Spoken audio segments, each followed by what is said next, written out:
l'actualité des idées aujourd'hui, voyage au pays du génome. Elle utilise la génétique, sa spécialité, comme grille de lecture de notre passé. Invitée, la biologiste Evelyne Heyer, professeure en anthropologie génétique au Muséum national d'histoire naturelle. Elle publie L'Odyssée des gènes chez Flammarion. Pour elle, les gènes sont un livre d'histoire, une machine à remonter le temps.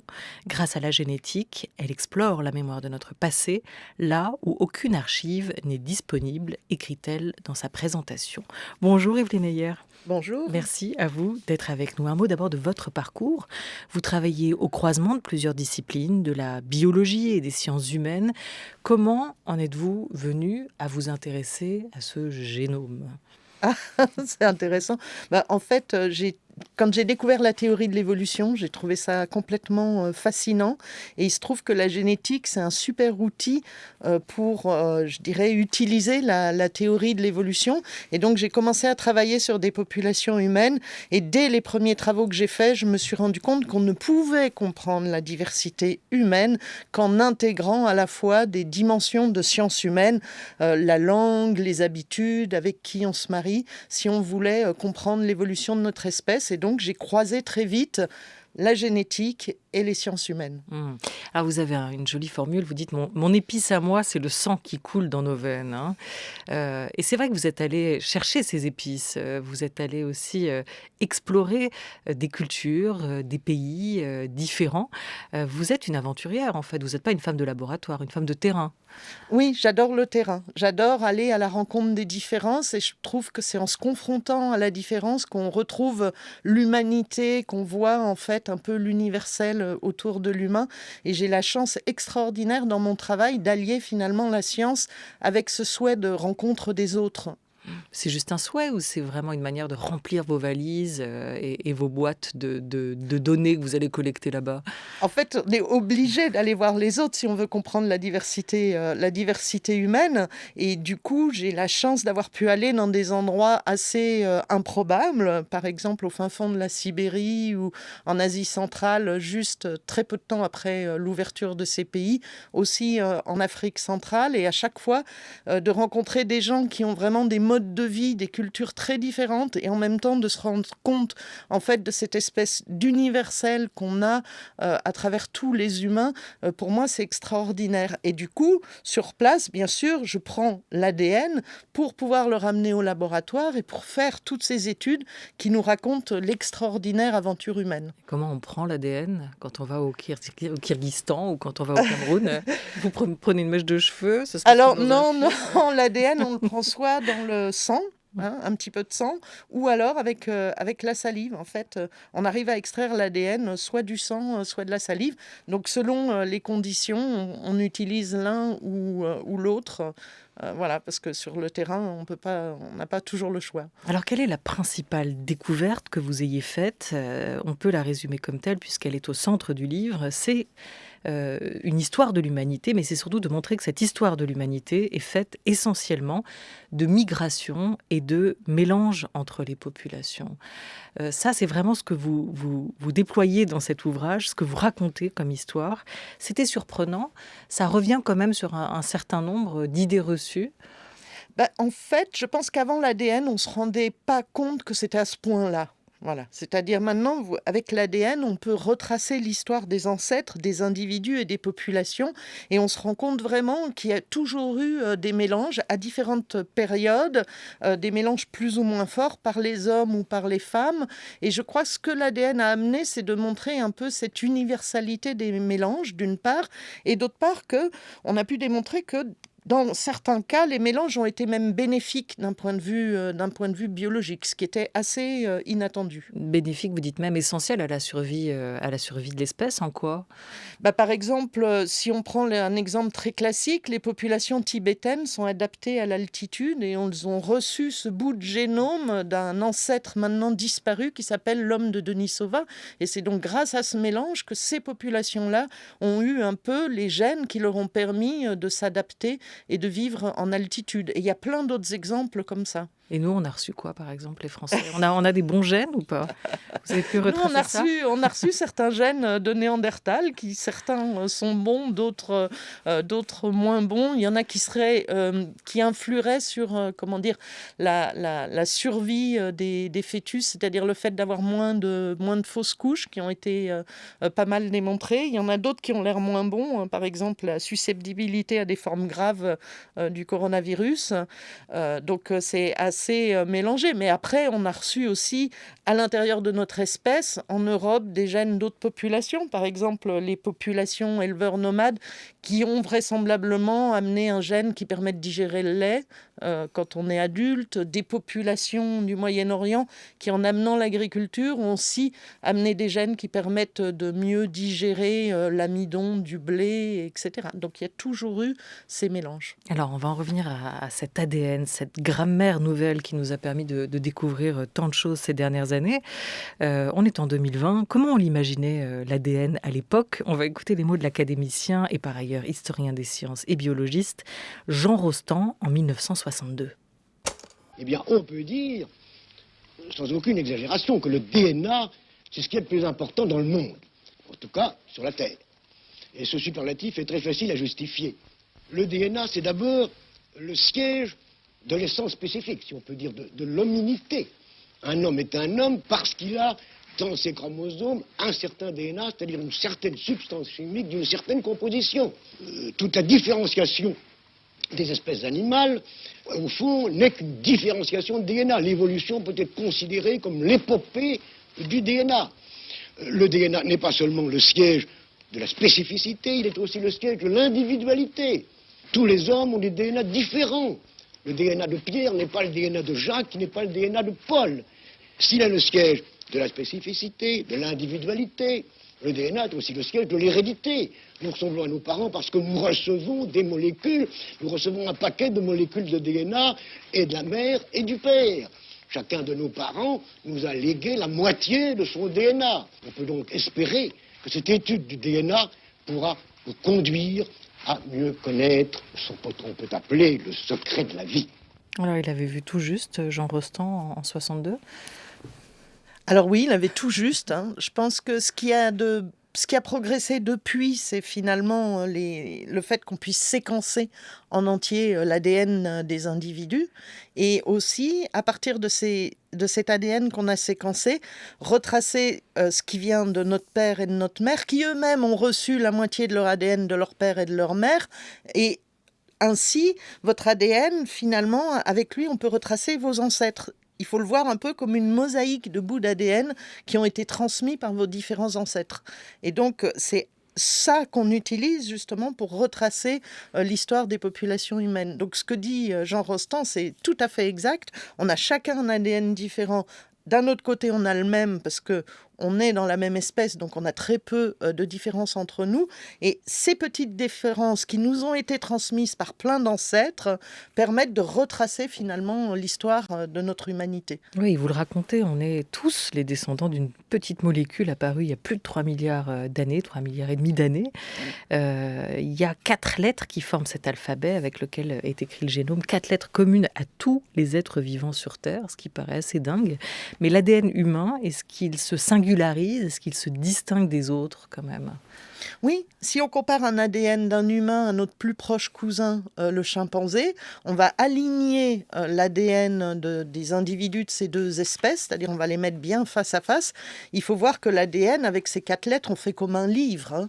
Et donc on va aligner les 2 livres, celui du chimpanzé, celui de l'humain, et on va voir qu'à peu près, il y a une lettre toutes les 100 lettres qui va être différente entre l'humain et le chimpanzé.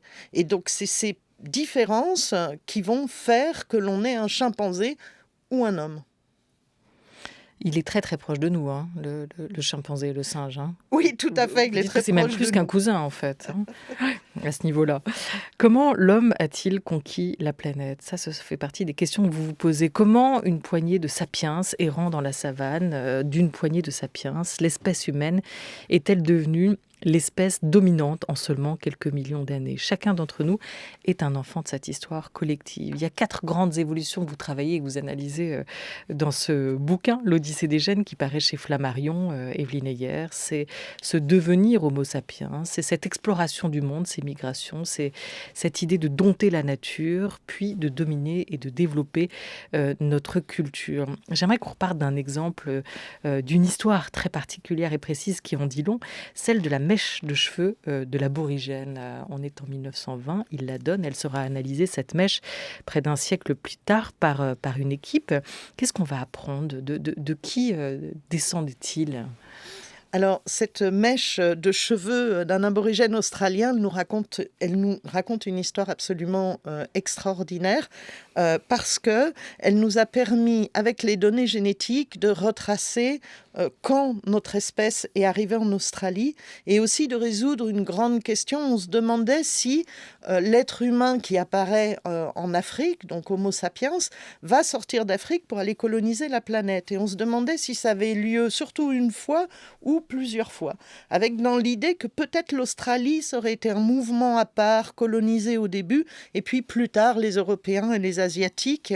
Or, la mèche, ce qu'elle nous raconte, c'est que c'est une seule sortie d'Afrique, et que donc nos ancêtres sortent d'Afrique, vont au Moyen-Orient, et il y a une partie d'entre eux qui vont aller jusqu'en Australie, et ils arrivent en Australie il y a 50 000 ans d'après les données génétiques. Et c'est fascinant, parce que l'Australie, vous n'avez jamais pu y aller à pied.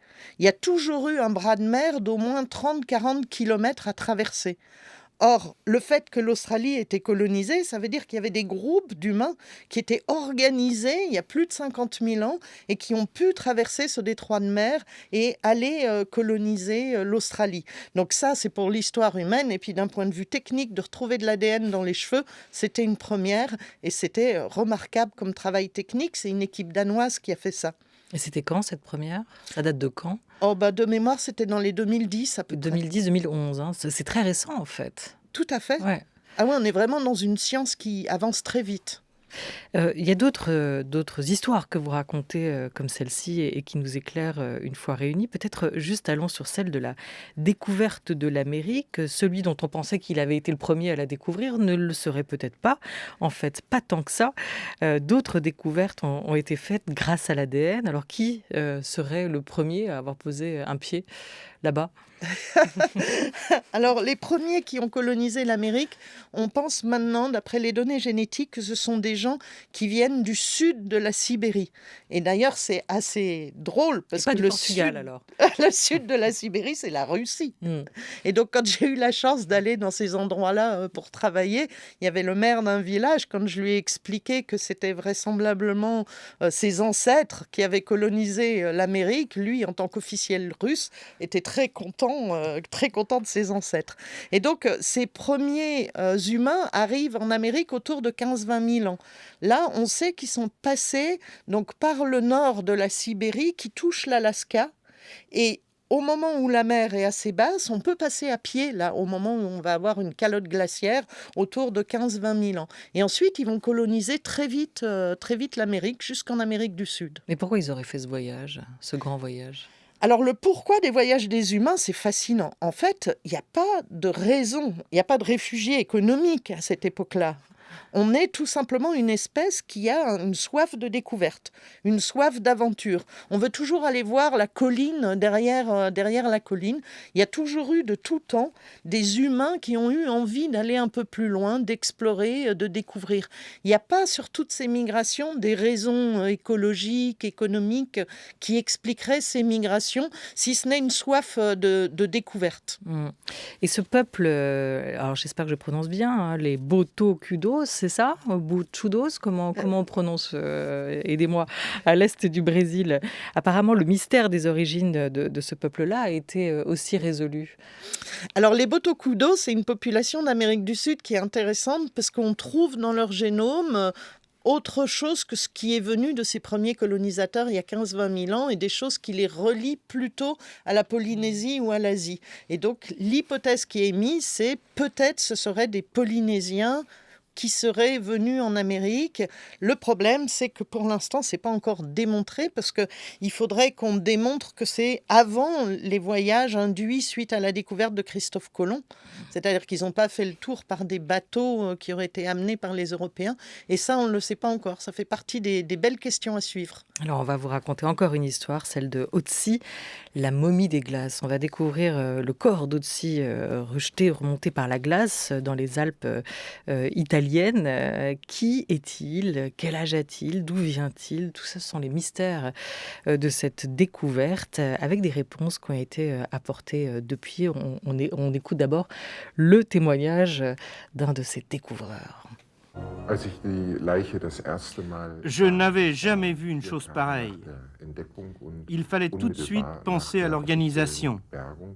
La découverte devait être déclarée aux autorités de conservation des monuments historiques. C'était sans aucun doute une sensationnelle découverte archéologique. Il fallait prendre des mesures pour conserver le corps et les précieux objets trouvés près de lui. Cela posait de grands problèmes, car dans le monde entier, personne n'avait encore fait une pareille découverte. Je peux imaginer que lorsque Wellar Howard Carter a ouvert le tombeau de Toutankhamon et a regardé le visage du pharaon, il a ressenti des sensations semblables aux miennes.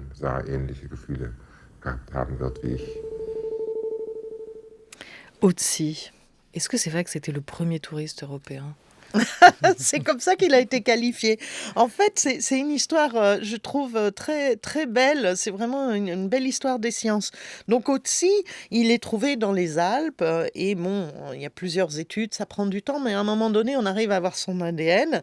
Et en comparant son ADN avec les populations européennes actuelles, on le trouve plus proche génétiquement des Sardes, c'est-à-dire de la Sardaigne. Et là, donc, immédiatement, les journaux s'emparent de l'affaire et disent, Otzi était sarde et il est venu dans les Alpes. Donc, c'était le premier touriste de la préhistoire. Il faut rappeler que Otzi, il date d'il y a plusieurs milliers d'années, une période qu'on appelle le néolithique, donc qui est une période où on a de l'agriculture en Europe. Et il a fallu attendre encore plusieurs années pour expliquer ce mystère-là. Pourquoi est-ce qu'il ressemble à des individus de la Sardaigne?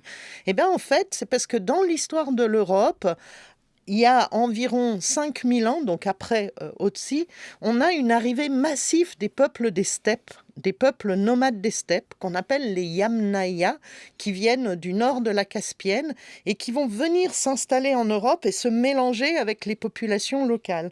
Et ce qui fait que le génome des populations locales est mélangé avec ce génome des steppes, sauf chez les Sardes. Ils ne sont pas arrivés jusqu'en Sardaigne.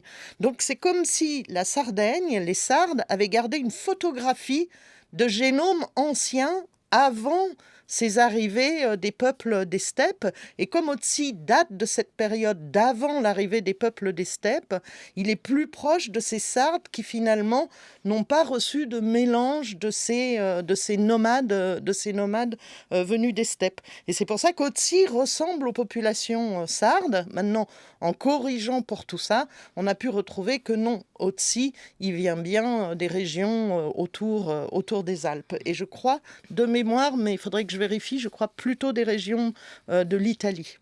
Et est-ce qu'on peut mesurer aussi l'apport, puisqu'on parle de culture, de génétique et de culture, est-ce qu'on peut mesurer l'apport de ces migrations, de ces mouvements, typiquement sur un exemple comme celui-ci?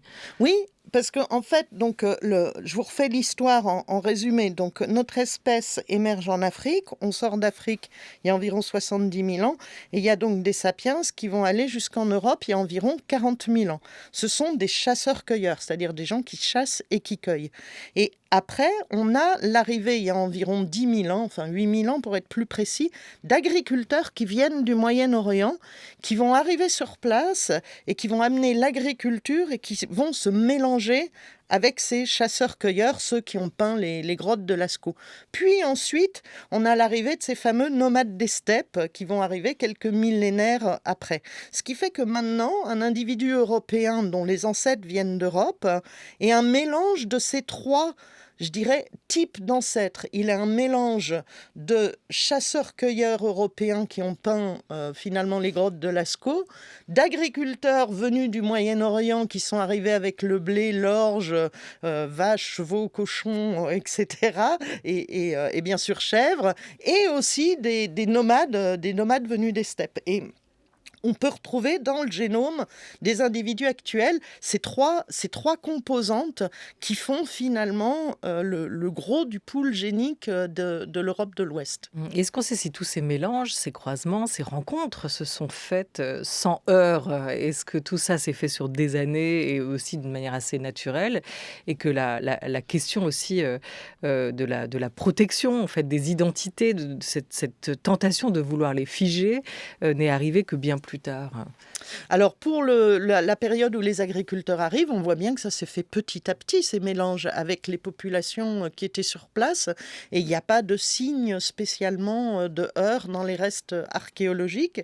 De la même manière, pour l'arrivée des éleveurs nomades venus de l'Est, là on a un doute parce qu'il semble que l'arrivée soit assez rapide, mais c'est pas encore clair, on ne sait pas encore rapide si ça a pris 100 ans, 500 ans.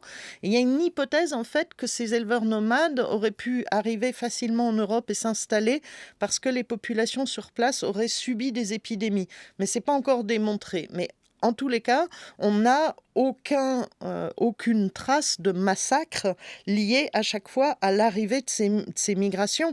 C'est toujours des métissages qui se font petit à petit, plus ou moins vite selon les périodes. Mais donc, les individus qui étaient sur le territoire, par exemple en France ou en Europe de l'Ouest, sont à chaque fois des mélanges de ces différentes vagues qui sont arrivées. Et quand on vous entend raconter cette histoire, on a quand même le sentiment que cette question des races, comme elle revient régulièrement dans les débats, est assez illusoire. Est-ce que c'est un terme qui, pour vous, correspond à une réalité biologique et anthropologique ? Non, pas du tout, parce que dans l'idée de race, quand elle a été construite au XIXe siècle, il y avait l'idée de différence fondamentale entre des groupes humains. Et c'est pas du tout ce que retrouve la génétique. La génétique, elle montre qu'il y a très peu de différence entre les populations humaines et que notre histoire est faite au contraire de mélange, de métissage et de migration. Donc ce qui correspond pas du tout avec l'idée de race, parce que dans l'idée de race, on a l'idée de boîte étanche, on a l'idée de différences biologiques fortes entre des groupes humains. C'est pas du tout ce qu'on retrouve dans l'ADN. Donc ça ne colle pas. Néanmoins, il y a de la diversité biologique. Vous avez des petites différences qui sont liées au fait de l'origine géographique différente de vos ancêtres. Par exemple, la couleur de peau qui est liée à des adaptations à l'ensoleillement dans le passé. Et la nôtre correspond à quoi? Celle dans ce studio, derrière les masques. Elle a une histoire aussi. Oui, la peau blanche. On n'a pas pris assez le soleil. C'est ça? Oui et non, il y a de l'alimentation, c'est pas si simple. Ah, ça c'est intéressant, en quoi? Eh bien en fait, une couleur de peau plus claire permet de faire de la vitamine D quand il n'y a pas beaucoup d'ensoleillement. Mais si vous avez une alimentation qui est riche en vitamine D, entre guillemets, vous n'avez pas besoin d'avoir une couleur de peau plus claire. Et donc, c'est pour ça que les Européens, les premiers, sont noirs de couleur de peau. Avec des yeux bleus, avec des yeux bleus, et ce, jusque fort récemment, c'est-à-dire seulement 6000 ans. Merci. Evelyne Heyer, vous êtes notre invitée jusqu'à 13h30. Vous signez chez Flammarion l'Odyssée des gènes, et pour l'heure, il est 13h19. France Culture. La Grande Table, Olivia Gesbert. Evelyne Heyer est notre invitée, professeure en anthropologie génétique au Muséum national d'histoire naturelle. Elle publie l'Odyssée des gènes chez Flammarion, une autre histoire de l'humanité, de ses migrations, de ses rencontres aussi. Cet ADN qui nous raconte tant de choses sur nos origines et peut-être aussi sur notre devenir. Est-ce que vous continuez à dire aujourd'hui qu'il faut le manipuler avec prudence ?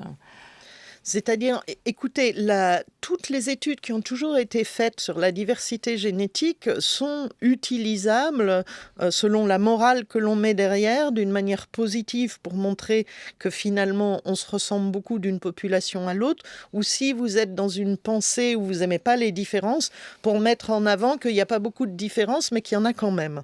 Donc je pense que les études de diversité génétique humaine sont là pour poser les faits, c'est-à-dire pour dire où on en est. Mais que, après tout, je dirais la pensée morale que l'on met dessus n'est pas du ressort de ce que produit la science. C'est pour moi des choses différentes. Néanmoins, la diversité génétique humaine montre qu'on vient d'Afrique, qu'on a tous des ancêtres qui viennent d'Afrique, qu'on a tous des ancêtres migrants, qu'il y a peu de différence entre les populations humaines. Donc je pense que c'est quand même des choses qui sont importantes pour réfléchir la diversité et aussi pour réfléchir la place que l'on veut laisser dans nos sociétés à la migration et aux immigrants. Et vous sauriez imaginer quelle place nouvelle il faudrait lui faire, ou en tout cas dans nos esprits? Pourquoi il faut peut-être aussi changer nos représentations par rapport au discours assez répandu aujourd'hui sur la question des migrations? Je pense que c'est important de rappeler à tout le monde que tout le monde a des ancêtres migrants. Je veux dire, c'est pas quelque chose de spécifique d'abord à notre période, que ça a toujours existé. Maintenant, on voit même avec des nouvelles techniques qu'il y aurait eu aussi dans le passé des migrations sur plusieurs milliers de kilomètres, ce qu'on ne soupçonnait pas avant. Par exemple, au Turkménistan, on a trouvé un individu qui vient de Suède. C'est des milliers de kilomètres. Donc, il y a toujours eu des migrations et on a tous des ancêtres migrants. Et pour ceux qui vont avoir des descendants, dans leurs descendants, ils auront des descendants migrants et ils auront des descendants qui se marieront avec des migrants. Donc, la migration est en quelque sorte constitutive de notre espèce. Si on compare, par exemple, à nos plus proches cousins, les chimpanzés, les gorilles ou les orang-outans, eux, ils sont restés sur place, ils n'ont pas bougé. Nous, on est une espèce qui est allée partout. Bon, alors, avec bien sûr le problème des dommages que l'on peut causer à l'environnement, mais néanmoins, c'est, je dirais, dans l'ADN de notre espèce, au sens propre et au sens figuré, le fait qu'on est une espèce de gens qui bougent, on a cette curiosité, on a cette envie d'aller voir ailleurs. Les gènes, Evelyne Heyer, vous le racontez, sont une machine à remonter le temps. Sont-elles aussi une machine à anticiper l'avenir? Peuvent-elles nous aider à nous projeter? On va écouter les mots de l'auteur de science-fiction romancier Alain Damasio autour du ciseau génétique dont on va reparler juste après. À partir du moment où le monde est vraiment anthropotechnique, la science-fiction est au cœur de ce qui se passe aujourd'hui. Et comme elle est au cœur de ce qui se passe aujourd'hui, elle peut beaucoup plus finement que d'autres genre, que le thriller par exemple aujourd'hui, ou la littérature blanche, beaucoup plus profondément sentir ce qui va se passer, ce qui peut se passer, voilà. Et ce à quoi peut aboutir, voilà, par exemple l'eugénisme, ou je sais pas, je prends le ciseau génétique CRISPR-Cas9, qu'est-ce que ce ciseau génétique peut produire, inventer, mettre en place? Ça, c'est typiquement ce qu'un auteur de science-fiction va pouvoir développer. Il va mettre en scène des personnages, un avenir, un univers dans lequel le ciseau génétique fonctionne. Qu'est-ce que ça produit? Quel type d'histoire ça génère? Qu'est-ce que ça crée, quoi? Et ça, cette faculté, voilà, à créer un monde, à créer un récit, à mettre en place des personnages, à créer cette identification au personnage qui est un moteur incroyable, affectif, incroyable de la lecture, hein. Ça fait que vous transmettez pas seulement des idées comme je le fais là, mais vous transmettez des perceptions, vous transmettez des sensations, vous transmettez des affects. Et c'est souvent à travers les affects que les idées vont passer, qu'on va comprendre certaines choses.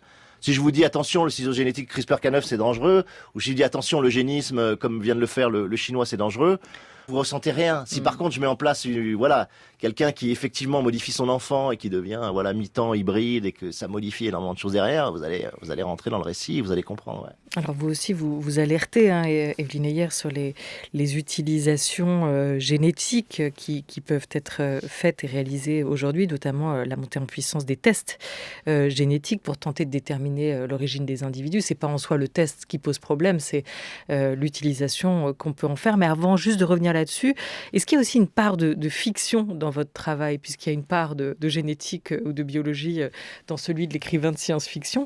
Est-ce que vous travaillez aussi avec les scénarios des autres, avec des intuitions, comme celles des auteurs de science-fiction? Alors, c'est vrai que moi, beaucoup de mon travail, c'est plutôt de reconstituer le passé plutôt que de me projeter vers l'avenir. Et pour reconstituer le passé à partir des outils génétiques, de la génétique, on construit des scénarios d'histoire des populations qu'on construit en fonction des données qu'il y a dans d'autres disciplines, en archéologie, en linguistique, en ethnologie. Et c'est en testant ces scénarios les plus proches de nos données génétiques que l'on permet de retracer le passé. Donc moi, je fais de la science-fiction du passé plutôt que de la science-fiction du futur, parce que bon, le futur, on sait juste qu'on a une espèce qui évolue encore, mais vers où on va aller, ça dépend de tellement de choses que je pense qu'un scientifique ne peut pas vous le dire. Il peut juste vous dire, il y a des mécanismes qui font que l'on va encore évoluer. Mais ça vous intéresse? Vous aimeriez avoir cette réponse-là? Ah, moi, je suis passionnée de science-fiction. Et vous pensez Donc, que les gènes pourront un jour, ou là, notre ADN, nous informer sur cet avenir qui est aujourd'hui difficilement anticipable, mais on fait de tels progrès? Non. Non. Je ne pense pas que l'ADN sera une boule de cristal. Il nous permet quand même de définir l'ensemble des possibles. On sait ce qui est possible, étant donné notre ADN en termes d'évolution. Mais d'abord, on le sait que sur le court terme, on ne le sait pas sur le très long terme, parce que l'évolution, c'est une suite de hasards. Il faut bien se rappeler que l'évolution, c'est le hasard de nouvelles mutations, c'est le hasard du devenir de ces mutations qui font l'extraordinaire biodiversité dont notre espèce fait partie. Donc, on ne peut pas prédire dans quel sens peut aller le hasard. Mais on peut prédire que ça va changer. Un mot, puisqu'on vous tient, Evelyne Heyer, et pour terminer sur le prix Nobel de chimie remis à la biochimiste américaine Jennifer Doudna et à la microbiologiste française Emmanuelle Charpentier pour leur découverte sur la technologie des ciseaux moléculaires. On évoquait le séquençage de l'ADN. On est là vraiment dans la question de cet ADN qu'on peut couper pour créer, corriger. Quelle perspective d'application ça nous ouvre? Moi, ce que je trouve super, c'est que ça va permettre, je le souhaite, de soigner des maladies génétiques pour lesquelles on connaît exactement la lettre qui est changée dans l'ADN qui crée la maladie. Pour le reste, ça va prendre beaucoup plus de temps parce que plus on connaît l'ADN, plus on se rend compte que c'est compliqué. C'est-à-dire qu'un bout de l'ADN, un gène, est impliqué dans plein de fonctions, qu'une fonction donnée, il y a plein de gènes impliqués. Donc, la technique des ciseaux moléculaires qui permettent de changer finalement un bout de l'ADN, de là à ce que ça permette vraiment de faire des changements majeurs chez l'humain et qu'on puisse bien valider, ça va prendre énormément de temps. Mais pour moi, ça ouvre quand même beaucoup d'espoir sur le soin, je dirais, la capacité de guérir de certaines maladies génétiques. Et beaucoup de temps aussi avant que le plan de route, la carte de cette odyssée des gènes que vous racontez soit réellement modifiée ou possiblement modifiable, en tout cas. Oui, je pense que ça va prendre beaucoup de temps. Merci beaucoup à vous, Evelyne Heyer, d'avoir été avec nous. L'Odyssée des gènes, votre ouvrage vient de paraître chez Flammarion. Merci. Un grand merci à toute l'équipe de la Grande Table, à Oriane Delacroix et Henri Leblanc pour la Grande Table Culture, à Jean Bulot avec Laura Dutèche-Pérez pour la Grande Table des idées. Merci beaucoup à Madeleine Martineux et à Anouk Delfino pour leur aide très très précieuse. À la réalisation aujourd'hui, c'était Thomas Beau avec Adèle Caglar. Demain, autour de votre Grande Table, le grand photographe italien Paolo Roversi. Et puis Sartre, il ne sera pas avec nous, mais on va parler de lui, une autre vie ou un autre récit, ce sera avec François Nudelman.